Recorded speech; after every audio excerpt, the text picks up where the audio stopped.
Pessoal, vamos lá continuar com o nosso H323 e os seus amiguinhos sopa de letrinha? Vamos lá, vai dar tudo certo, tenha fé. Continuando, falando dos gateways aqui um pouquinho, quando você usa um gateway na rede H323, lembra lá do gateway, né? Tradução para uma rede distinta. Ele vai fazer tradução transparente do H225 call signaling e do 245 control signaling, né? Uma rede que não é H323 não vai necessariamente usar esses protocolos para fazer sinalização de chamadas e para fazer controle, né, das informações de chamada. Então isso precisa ser traduzido. O RTP, que vai fazer a transferência de dados em si, normalmente não é mexido. Tá? Ele normalmente é suportado pela rede distinta, então ele passa ileso. A tradução de formato de áudio e vídeo também pode ser realizada no gateway se for necessário. Como assim? Olha, de repente, um codec que você usou em um VoIP não está disponível depois do seu gateway lá. Caso comum, né, PSTN, que é a rede de telefonia normal. Quando você passa do gateway ali, o gateway não, né, o gateway, quando você leva para a telefonia normal, o gateway não vai entender o endereçamento, o gateway não vai entender a rede do outro lado lá de telefonia, na verdade. Não vai poder usar o mesmo formato de áudio e vídeo que você usou, né? Então, isso também pode ser alterado, caso seja necessário. E a tradução pode ser bypassada, caso os formatos sejam compatíveis. Aí você lembra da família 320 alguma coisa, né? Você tem padrões que são usados em todos eles e podem ser aproveitados. Sobre os gatekeepers, você se lembra que a gente citou os serviços que ele provê na rede. Alguns detalhes sobre os serviços, pessoal. Primeiro, eles têm alguns obrigatórios e outros opcionais. Quais são os obrigatórios? A tradução de endereços é uma delas, né? Você pode traduzir endereços IP para endereços, né, E164. E164 é o padrão de endereçamento dos telefones que você tem em casa. Você tem o controle de admissão no seu gatekeeper, que é, olha, eu sou um terminal, eu estou tentando conectar a rede. Aí o gatekeeper vai olhar para você e falar assim, espera aí, você pode conectar a rede?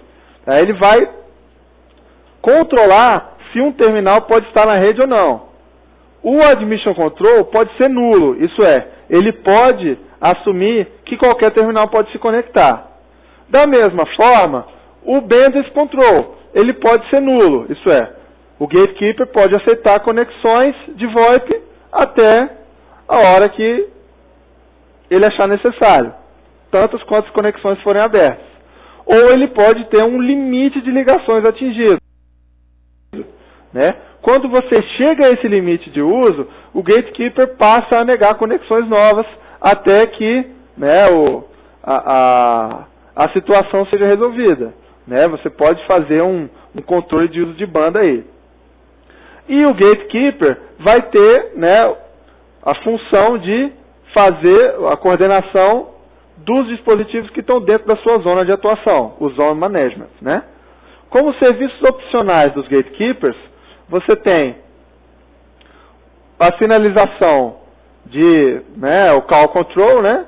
Pode ser tanto controlada pelo gatekeeper ou diretamente pelos terminais, né? Você pode, no gatekeeper você pode configurar dizendo que a finalização de ligação pode ser feita direto, fim a fim, entre os terminais, sem passar pelo gatekeeper, ou você pode dizer, não, tudo tem que passar pelo gatekeeper porque eu quero ter controle das ligações que são feitas, tá? E o call management, né, que seria o que a gente comentou antes, de informação até de bilhetagem, né, quem ligou para quem, durante quanto tempo e etc, tá? Vamos lá. Primeiro protocolo, o RAS, H225 RAS, registro, admissão e status. ele usa o DP, e as funções principais dele são descobrir quem é o gatekeeper relativo àquele terminal, né? Você, quando pluga um terminal numa rede IP, um terminal H323, esse terminal precisa saber qual é o gatekeeper que ele vai te reportar, e ele pode saber isso de duas formas, né? Staticamente, isso é, você informa para o terminal que o gatekeeper dele é aquele, ou dinamicamente, quando ele se conectar à rede, ele envia uma mensagem ao endereço multicast daquele gatekeeper, e o gatekeeper vai responder, eu sou o gatekeeper, tá? Pensa aí como se fosse um DHCP, né, pessoal? Você entrou na rede, você precisa ter um endereço para se conectar, ok? Você tem o registro do seu terminal, tá? Que é o processo onde o terminal vai entrar naquela zona, vai se comunicar com aquele gatekeeper e vai informar o seu endereço. E esse processo é obrigatório. Quando você tem o gatekeeper na rede, o terminal vai precisar se registrar no gatekeeper para poder se comunicar com os demais, tá? Ele tem localização do terminal, que é a determinação do endereço daquele terminal, né? E o seu apelido ou o seu respectivo endereço PSTN, né? Se ele for um endereço, se for um telefone fixo mesmo, qualquer, né? E você tem os outros controles, né? O controle de admissão, de banda e a desconexão, conforme a gente conversou. Depois do RAS, você vai fazer a sinalização de ligação. Você vai, né? Você se registrou no seu gatekeeper, aí você vai configurar a conexão entre os endpoints. Você vai dizer para o terminal de destino que você quer conversar com ele. Você pode dizer isso de duas formas. Primeiro, dizendo ao seu gatekeeper que você quer conversar com ele, né? Ou dizendo ao terminal que você quer conversar com ele diretamente. E aí, isso aí está lá embaixo, ó. É o gatekeeper routed, né? Que é o caso de você pedir ao gatekeeper, avisar o gatekeeper que você quer conversar com o terminal tal, ou o direct call signaling, que é quando você contata diretamente o terminal. Quando é que uma mensagem pode ser trocada diretamente entre dois terminais? Caso 1, quando a rede não tem gatekeeper, lembre que o gatekeeper é opcional, ou quando o gatekeeper, durante a fase anterior, né, essa fase de registro, admissão e status, ele pode setar que o terminal pode fazer a conexão direta ao outro terminal, depois que ele estiver registrado. Tá? Isso é configurável no seu gatekeeper. Essas são as duas ocasiões quando você tem tratamento direto de call signaling, né, que é a sinalização, a troca de mensagens para configuração da conexão entre os endpoints, né, de forma direta, sem o uso de gatekeeper. Depois que você já tem a conexão estabelecida com o endpoint, você vai, né, conforme a gente comentou, trocar as informações sobre que língua vocês vão conversar. Esse protocolo 245 vai usar TCP, né? Ele não vai usar o UDP ainda, na verdade não é necessário, ele é um protocolo de controle, então é importante que ele tenha garantia de entrega nas mensagens. Tá? Ele vai conversar com aquele endpoint para saber a capacidade de transmissão, né, e reconhecimento entre os terminais, e ele vai fazer a sinalização lógica de um canal. O que é? Ele vai prover mensagens para abrir e fechar canais lógicos entre os endpoints. Tá? Isso tanto quando você tem conexão de um endpoint para outro, ou quando você tem de um endpoint para múltiplos destinatários. Tá? Você tem uma sinalização de canal lógico que precisa ser estabelecida. Tá? Depois disso, vamos lá, recapitulando, você já fez o seu registro no gatekeeper. Depois que você se registrou, que o gatekeeper já te deu as coordenadas da rede, já está com o seu endereço, você vai dizer para quem você vai ligar. Então você vai contatar o seu gatekeeper ou a pessoa que você quer ligar dizendo: "Ei, eu quero falar com você". A pessoa vai responder. Depois que os terminais estão com essa conexão estabelecida, vocês vão negociar como vocês vão conversar. E só após isso é que você vai começar a trafegar os seus dados de voz e de vídeo, se for o caso. Mas, obviamente, como você já chegou até aqui, é claro que você vai querer terminar a sua chamada, pelo amor de Deus, né? Vai continuar trafegando as suas informações e escutando lá seu amigo, seu chefe do outro lado da linha. Resumindo a ópera aí para vocês, ó pessoal, tudo mastigado. Vamos lá? Plugou terminal na rede. Qual a primeira coisa que tem que acontecer? Esse terminal precisa ser reconhecido pelo gatekeeper para poder se conectar aos demais terminais.